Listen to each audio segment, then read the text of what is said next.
surtout un, parce qu'il n'est pas trois. C'est un chiffre gagnant, la preuve, écoute les Olympiques, tu vas te rendre compte que ces podiums sont tout le temps trois. C'était le meilleur chiffre de toute l'école, il y avait son truc pour toute l'école. Quand ta démarche fonctionnait pas, que le monde te méprisait tout bas, t'entendais à travers le tas. Tu connais pas ta règle de 3. Pourquoi tu penses que plus de 3 roues fassent les 4 roues et t'es jaloux quand tu vas chez McDo? Prends-tu un quatuor ou un trio? Aujourd'hui, on va voir un spectacle d'humour. Hey, une fois, c'était 2 grains de sable, ça allait dans le désert. Puis là, à un moment donné, un je viens de bord, puis il dit à l'autre, il dit, hey, je pense qu'on est suivi. Bon, ça, c'était pas vraiment drôle. Mais aujourd'hui, on s'en va voir un vrai humoriste, Philippe Laprise. Que vous avez peut-être vu à la TV ou à Juste pour rire. Et qui aujourd'hui nous présente son premier one-man show. Je peux maintenant mourir. Hein? Pourquoi tu veux mourir? Non, non, c'est le titre du show. Oh!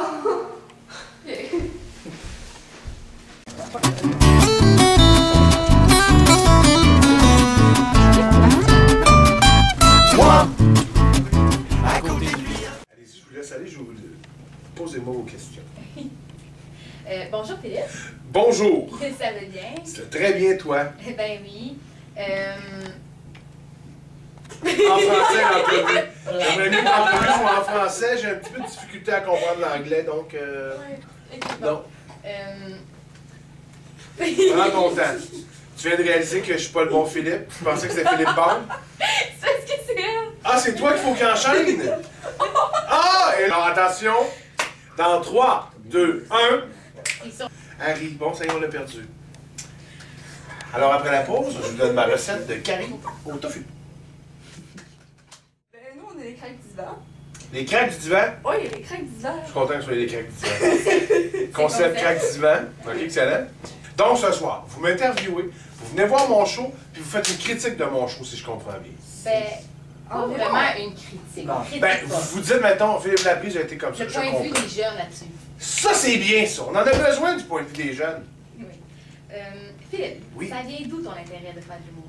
En fait, moi, quand j'avais 8 ans, j'ai vu le spectacle de Michel Courtemanche et c'est là que je suis tombé en amour avec l'humour. Parce que ma première passion, c'est l'humour. J'aime bien la télé, j'aime beaucoup le théâtre, mais l'humour, c'est comme vraiment ce qui me fait le plus rire.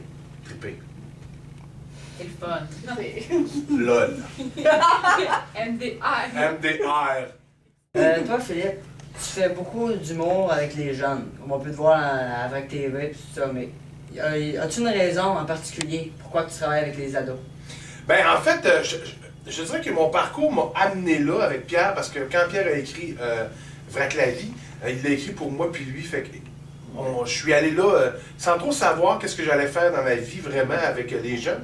Fait que je suis parti là-dedans, puis là, les jeunes ont trippé, puis là, avec ma nouvelle émission, ça sent drôle, ben, c'est vraiment un concept qu'on a écrit pour les jeunes, pour que les jeunes puissent venir, puis participer à l'émission en tant que comédien, puis vivre une expérience télé d'une journée. Ça, puis j'aime beaucoup travailler pour les jeunes, parce que les jeunes sont allumés, sont trippants, puis tu sais tout de suite s'ils aiment ça ou pas, s'ils ont du plaisir ou pas, tu sais.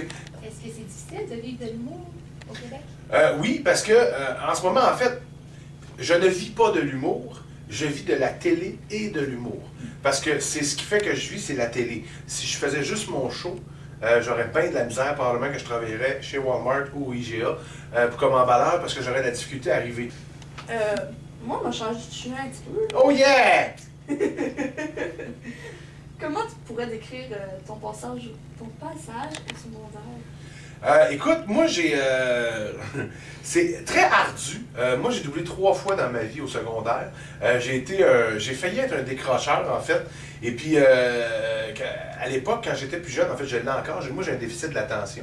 Donc quand je vois un écureuil, je fais comme « Ah, un écureuil! » Puis je me mets à triper avec l'écureuil. Fait que j'ai eu beaucoup de difficultés quand j'étais au secondaire. Ce qui a fait que je me suis accroché à l'école, c'est que je faisais de l'impro.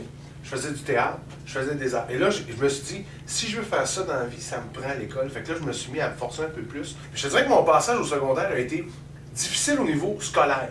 Mais au niveau parascolaire, c'est les meilleures années de ma vie. J'ai eu du fun, je me suis amusé, j'ai toujours trippé, j'ai toujours eu du plaisir. Puis, je garde un très bon souvenir de ça. Mais j'avais des difficultés, puis maintenant, ben, ça déclique. C'est un clic. Et quand ça te déclic, ça. Déclic, ça. Souvent, il y a des jeunes qui m'approchent pour me dire hey, j'aimerais ça être humoriste, tout ça.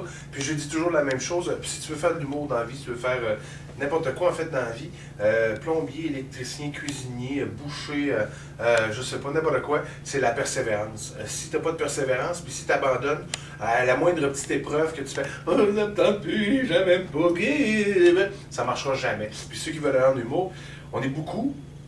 Il faut persévérer, puis il faut pas avoir peur de se péter la gueule. Ça, c'est vrai, parce que des fois, ça va pas bien. Puis des fois, ça va bien, mais si ça va pas bien, je ferai pas ça va bien été. Je vais trouver qu'est-ce qu'il y a eu, puis je vais m'en sortir. Tu comprends? Ça, c'est important, je pense. C'est la persévérance. Puis il n'y a rien de tout cuit dans la bouche. Là. Ça n'existe pas, ça. Il faut travailler pour avoir ça, sinon c'est tout. C'est comme ça. De qui s'inspire ton humour? De moi, en fait. Mon humour, mon spectacle, c'est vraiment... tout parle de moi au complet. Fait qu'on parle de mon âge de 0 quand je suis né, on va jusqu'à 35 ans, on parle de mes enfants, on parle de tout. Ça s'inspire des moments que j'ai vécu dans ma vie, des choses que j'ai fait, des choses que j'ai vécues, puis je dis, un peu rempli de magie. Genre des moments que j'ai eu, comme par exemple, on va parler de l'accouchement de ma conjointe, puis j'ai un petit peu pimenter les choses pour que ça soit un peu plus comique. Ça t'as-tu déjà arrivé de compter une joke sur scène puis que personne ne rit? Oui, souvent, régulièrement. Quand on rate des numéros, quand je fais des nouveaux numéros, là, des nouvelles affaires que là, je ne l'ai jamais faites, là, je ne sais pas à quoi ça va ressembler. Là, je fais, OK, là, ça se peut que ça aille bizarre, t'sais. Fait que ça arrive. Mais c'est pas grave. Batman, il l'a dit, le père de Batman. À quoi servent les chutes, Bruce? À mieux se relever. Moi, j'écoute Batman. Le père de Batman, Bruce, Monsieur Wayne. Ben merci Philippe. Ben merci bien à vous autres! C'est vraiment gentil de nous avoir accueillis. Ça fait plaisir. Ben, bonne chance pour ton spectacle. Ben merci beaucoup, c'est gentil. On va être dans la salle et on va regarder ça. Ben oui, j'espère que vous allez rire aussi, parce que si vous riez pas, je vais vous mettre dehors! Non, c'est pas vrai. Amusez-vous bien, vous allez passer un beau moment, je suis certain. Ben c'est sûr. En tout cas, il rit déjà.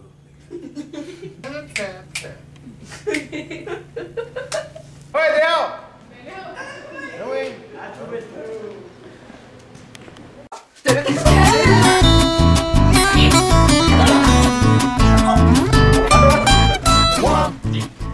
Moi, j'ai trouvé le spectacle vraiment drôle, puis c'était le fun parce que ça parlait de sa naissance à aujourd'hui. Tu sais, quand on le connaît pas, ben là, on a vu sa vie quand même. Là. Puis c'était le fun parce qu'il parle du politicien en mettant du piquant là-dedans, fait que c'était vraiment le fun. Du quoi, du politicien? T'as-tu dit politicien? Il parlait du quotidien en pimentant, puis c'est ça ce qui était vraiment drôle. C'était bien le fun, l'énergie qu'il dégageait. Il parlait des affaires qui sont peut-être pas drôles en les rendant vraiment drôles. Là. Je trouve qu'il fait des fois juste dans les faces qu'il faisait. Ça pouvait être drôle. C'est une petite... Comment tu vas? Dans la vie, toujours, on rit pas assez, puis là, il se servait de situations que d'habitude sont pas nécessairement drôles pour les rendre comiques. C'est ça, c'était cool. C'est un rire contagieux, fait que c'est bon de rire des fois, puis ça a l'air que c'est bon pour la santé. On rit pas assez! Fait un petit chose d'humour, là. C'est ça! C'est bon! À la place d'aller prendre un petit coup une fois par année, là. Allez voir un show! Ben moi, personnellement, je vous conseille que quand ça passe à Gaspé un show d'humour, ben manquez-les pas, parce que c'est une expérience qu'il faut vivre. Vive! Vive! Vive! Vive!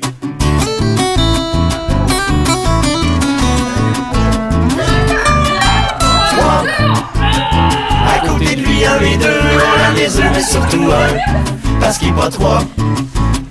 C'est un chiffre gagnant, la preuve, écoute les Olympiques, tu vas te rendre compte que ces podiums sont tout le temps trois. C'était le meilleur chiffre de toute l'école, il y avait son truc pour toute l'école.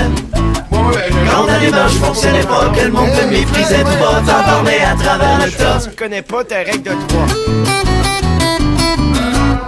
Pourquoi tu penses que puis toi nous fasse les 4 roues et t'es jaloux quand tu vas chez McDo? Prends-tu un quatuor ou un trio quand les génies sortent de leur lampe pis t'offrent